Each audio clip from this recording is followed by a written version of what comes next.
Hey guys, this is our little one-off video while we're in between series. And the thing I want to talk about with you this morning is, well, or whenever you're watching the video, the thing I want to talk about is mountaintop experiences.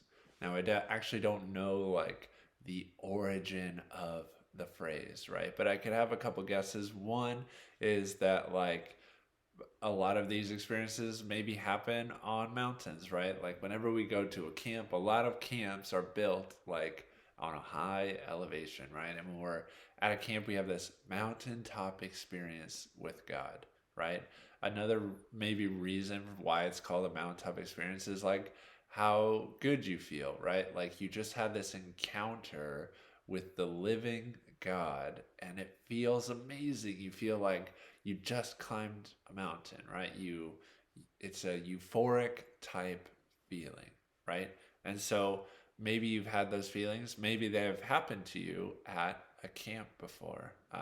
Maybe you've had them somewhere else. But wherever you've had them, if you've had this mountaintop experience, this nearness to God, right? Another phrase that people use when they feel like they're in the presence of the divine is they're in a thin space, right? And thin is kind of describing like obviously we're still existing on earth, but we feel like close to heaven, close to God. We're in a thin space, all right? And so those are cool feelings. And the bummer usually is that by the time we like come down the mountain and we get back to our normal life, that can go away. And we just slip back in the routine and the mundane. So this morning, I want to talk about a Bible character who had a mountaintop experience. And that character is Moses. Now, there's a lot to talk about when we talk about Moses, but just to give a brief context, right? Moses was an Israelite who was raised as an Egyptian, but then was exiled from Egypt because he killed an Egyptian. And so now he went from like the lowest status, almost dying, raised as an Egyptian prince, and then now exiled from Egypt. And he's living out in the wilderness near the mountains and he's taking care of sheep. And it's a dirty, gross, disgusting job, right? It's a very lowly position. But while he's in the mountains tending to his sheep, he sees a burning bush. And before he knows it, he is in the presence of God. And that must have been amazing. I'm sure at that point in his life, he felt that maybe like he had missed the opportunities that were before him. He had no purpose anymore, right? He was just going to waste away in this kind of lowly position that maybe even God had forgotten him or abandoned him. But suddenly, he's in the presence of God. And I can't even imagine what that must have felt like for him, right? He must have been in awe. He was probably a little scared. Maybe he felt some of that euphoria. But the important thing to know is that God gave him purpose, right? His purpose was not to experience the joy of being in the presence of God and then go back to tending sheep, to go back to tending sheep, right? Instead, he has a new purpose, a new purpose. And what is the purpose that God has given him? He is to go back to Egypt and get the Israelites. But do you know what's crazy? He is to get the Israelites, but what is he going to do with the Israelites? He is going to bring them to the mountain. He is going to bring them to the mountain where they can experience God and have their own mountaintop experience, right?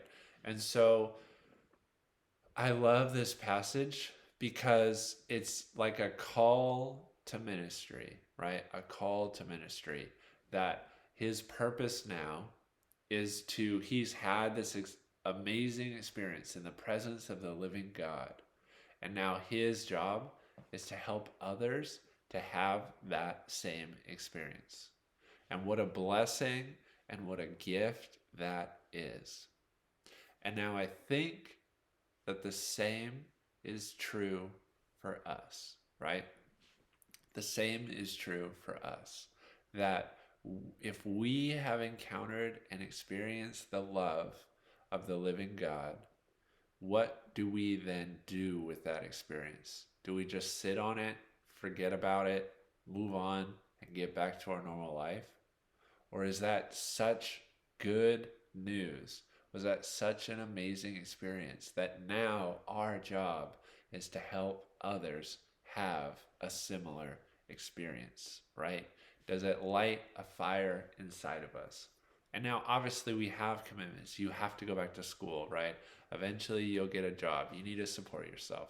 And those are all important things. I am not dismissing those things, but maybe we can return to those things with a new passion, right? With a burning desire that others would experience that same thing that we did, right? And maybe your mountaintop experience is not camp. Maybe your mountaintop experience is the kindness of a stranger who helped you. And now your job is to repay that kindness, and not to that stranger, but to someone else who needs kindness, right? I think this is like how it works. We just got done talking about love, right? We share the love. We are like a channel, a vessel for love. We are not the end point. We do not just receive and then it doesn't go anywhere, because then it starts to stagnate, right? And it gets gross. But instead, we let it move through us. We receive love from the source and we let it move through us to someone else who needs it. And we experience it along the way and receive all of its blessings, but it doesn't stop with us. We let it move forward, right? So, what I want you to think about is, what have been some of your mountaintop experiences? Times where you felt close to God, times when you felt deeply loved, times when you felt unexpected grace or mercy. What have been those times in your life? And then the second thing to think about is, how can you be that for someone else? How can you bring someone else to the mountain? How can you bring someone else to the mountain? So think about those things. That's how the world gets better. And that's how we do this together. I hope you're well. We'll have a new series next week. I'm excited for it. And I will talk with you soon.